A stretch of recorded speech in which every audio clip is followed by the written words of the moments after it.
nós não somos iguais. Nós somos juntos e unidos em Jesus. Nós temos a mesma fé, nós caminhamos na mesma direção. Mas um ser humano não é igual ao outro e não será jamais. Cada um de nós aqui teve uma trajetória de vida até aqui. E isso formou a sua axiologia, que traduzindo é escala de valores. Então a gente não é igual. O irmão Douglas nunca vai conseguir ser igual a mim. Eu nunca vou conseguir ser igual ao irmão Douglas. Por quê? Porque nós tivemos trajetórias diferentes. Aliás, já na concepção, os úteros são diferentes porque as mães são diferentes. E aquilo que a mãe ingere, tem mãe drogada que engravida, né?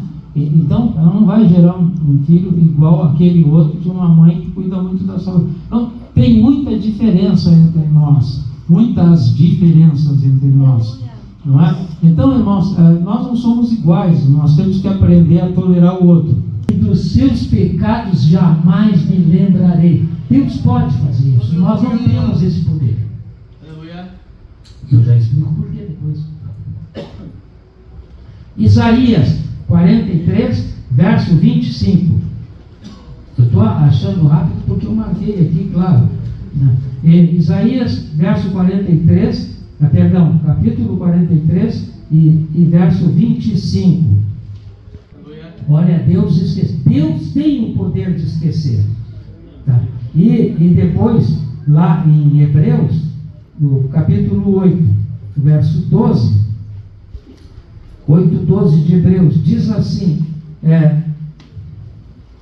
pois para com as suas iniquidades usarei de misericórdia, dos teus pecados jamais me lembrarei. Aqui o escritor aos Hebreus, que a gente não sabe exatamente quem é, possivelmente Paulo se diz, não é? Ele está dizendo, está repetindo e está pregando.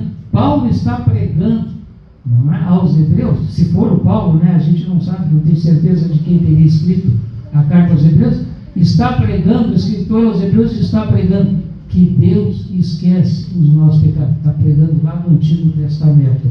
Bom, somente Deus tem esse poder, não é? Perceberam, entrevistando e trabalhando, tá, com centenas de pessoas, os pesquisadores, né, com centenas de pessoas que tinham se curado inexplicavelmente, não diria milagrosamente, pessoas que tinham conseguido alcançar uma cura inexplicável, que a medicina não tinha como explicar, disseram que tinham esquecido de todas as mágoas.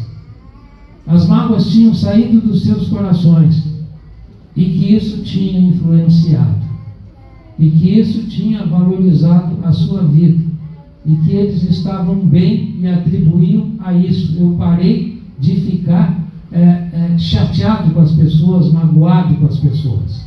E Jesus não tinha violado a lei mosaica, que seria equivalente na época a praticar o crime. Bom, um grupo de sacerdotes, tá, invejosos, porque Jesus era aclamado pelo povo judeu, não é? Levanta toda aquela calúnia contra Jesus para condená-lo, para tirá-lo de cena. A realidade foi essa. Foi a mídia que condenou Jesus, aqueles sacerdotes. Entendeu? Porque acontece um fato criminoso, a mídia põe na capa do jornal da 0 hora, tá? E aí, se passar na rua, a população lincha. Quando a gente vai lá e olha o processo, não tem nada disso. E ele vai acabar sendo absolvido. Bem, então, como é que foi com Jesus? Eles lançaram todo o grupo que estava por perto. Quem é que grita primeiro, segundo João? Crucifica os sacerdotes e os seus soldados. O restante que veio de curioso assumiu também. O povão é muito fácil de tu lançar contra alguma coisa. Para na rua, não precisa muito. Para na rua mais movimentada da tua cidade, praça. E se tu subir num caixote e dizer, tá lá, vai correndo, é ele que me roubou, ele sai correndo, tá para matar. E foi o que fizeram com Jesus, aqueles sacerdotes, os seus soldados aí, que eram, claro, confirmados dos sacerdotes. Eles colocam isso aí. E aí Jesus pega um juiz covarde, o Pilatos, que não podia desagradar a população, senão César ficava bravo. Ele queria os judeus bem calminhos, sob o poder do Pilatos, que era governador mandado, indicado, colocado lá pelo César, né? E ele não podia desagradar. Por quê? Deixa os judeus trabalhando. O invasor sempre faz isso quando é possível. Ele deixa tudo. Uma coroa de espinhos na cabeça é tortura, né? Bofetadas são tortura. Eu duvido que tenham dado um copo d'água ou alguma coisa de comer para ele. Aliás, eu queria um copo d'água. Tem aqui. Então, o que aconteceu ali? Ele foi preso, torturado, humilhado, sem um defensor, sem um advogado. Não tinha isso. E tal como aquele homem que era cego, surdo, mudo, também nenhum advogado queria defendê-lo. Uma coisa absurda. Quem escolhe essa profissão tem que saber que deve defender. Mas ele é mau, mas ele precisa de um defensor. Vamos ver se essa prova está boa. Vamos ver se foi isso mesmo, porque aquele velho do livro foi fazer. É o que esse velho aqui faz muitas vezes. Juízo tem, tá? Ainda bem que hoje tem tribunal, a capela vai lá, muda tudo. Então era o juiz, ele diz, Jesus, olha aqui, imagina, irmão, irmã, uma pessoa com uma coroa de espinhos cravada na cabeça, o moço estava ensanguentado, a roupa também. Passou lá a noite apanhando, a noite sendo debochado, certamente não colocaram para dormir, não diz aqui na Bíblia que ele foi dormir. Tá? Então, imagina como é que estava a figura de Jesus. E aí, quando eles estão crucifica, Pilatos manda ele entrar e diz assim, eis o homem, ensanguentado, esquálido, o nosso Senhor estava ali naquela situação sem um defensor. E aí, aí o Pilatos diz assim, eu não vejo nesse homem mal algum, então absolve, tu que está julgando, Pilatos. Faltou alguém para dizer isso ali, o defensor. Tá? Eu não vejo mal algum nesse homem. Tá? Ele diz, em outras versões, eu não vejo crime algum nesse homem. Então absolve, tu que está julgando. Não, ele não podia desagradar a turba. Hipocrisia. Não é? E aí Jesus acaba condenado. Antes disso, o Pilatos tinha levado Jesus lá para dentro e apertou com ele. Pô, me conta como é que é, me dá real disso aí. Na linguagem de hoje ele diria assim, não é? Não, Jesus usou o silêncio, tá? O silêncio do acusado. Mas isso tinha que acontecer, estava previsto, estava na profecia. Pois é, mas para que isso acontecesse, tiveram que encontrar, Deus teve que largar Jesus na mão de um discípulo traidor, de um bando de soldados trogloditas, torturadores, né? De um juiz covarde. Tá? Todo esse cenário teve que ser armado para que isso acontecesse. Ou seja, não invalida a minha indignação. O fato de estava na profecia para o salvamento que era do judeu e acabou sendo nosso por graça do Senhor. Entende isso? Então, irmãos, aonde é que eu vou chegar agora com esse julgamento aqui?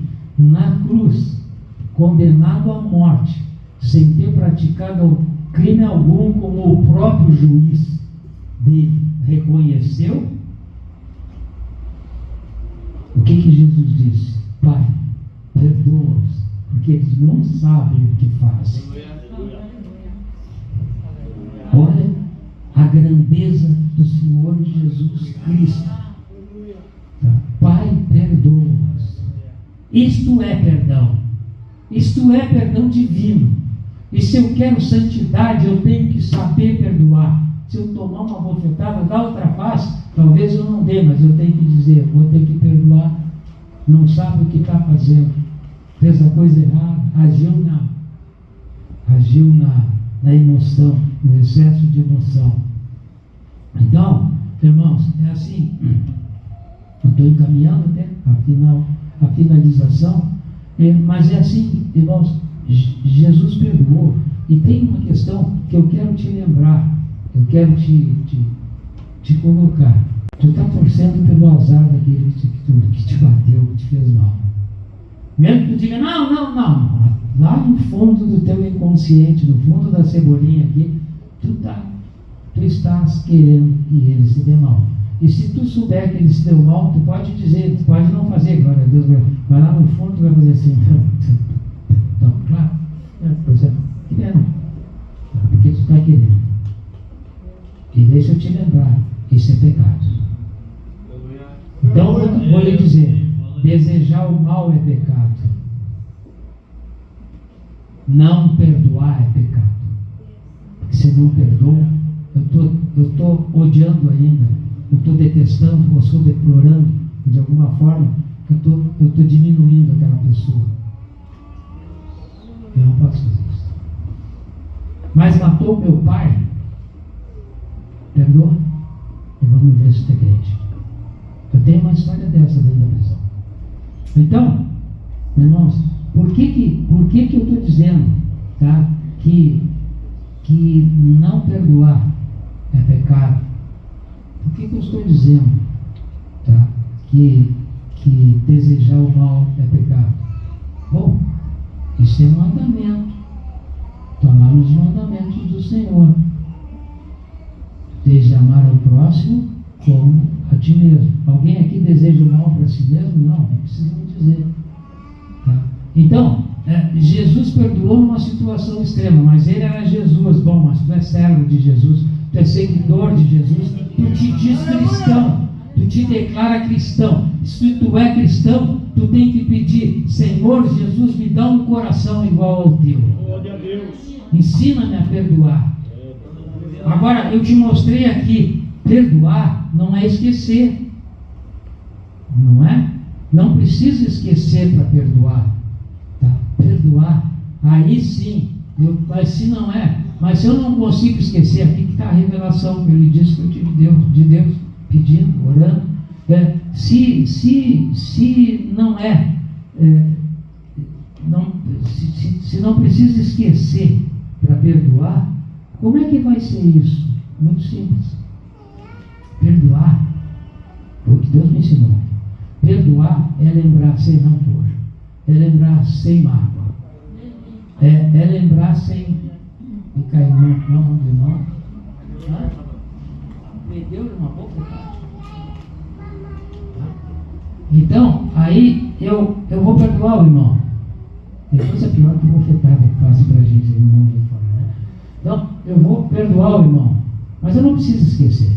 Eu vou lembrar assim, quando eu ver o irmão, eu vou me lembrar da bofetada. Mas eu vou dizer, aquele dia eu peguei o irmão embalado, tá? E eu disse o que ele não queria ouvir, tá? O homem já estava mal, já estava ruim aquele dia, não vinha bem naquele dia, chegou e me tocou-lhe a mão. Está perdoado. Eu não vou gastar meu tempo, minha vida, meu coração, perder minha salvação, odiando uma pessoa que teve um gesto impensado. Vocês viram amigo fez me esbofetearia lá. Então, eu não vou. Eu vou dizer, vou lhe dar um conselho, agora um conselho de velho, tá? Eu quero dizer de velho porque a experiência da vida da gente ensina. Quando alguém tenta me irritar, eu saio de fininho. E se eu tenho que ficar ali, eu não me irrito. Porque se eu me irritar, eu estou dando poder a essa pessoa sobre mim. Ele quer que eu fique irritado, que eu me desequilibre, que eu perca o sono, perca o apetite. Eu não vou dar essa força para ele, não. Tá? Eu vou ignorar o que ele está dizendo, o que ele está falando, acabou aí.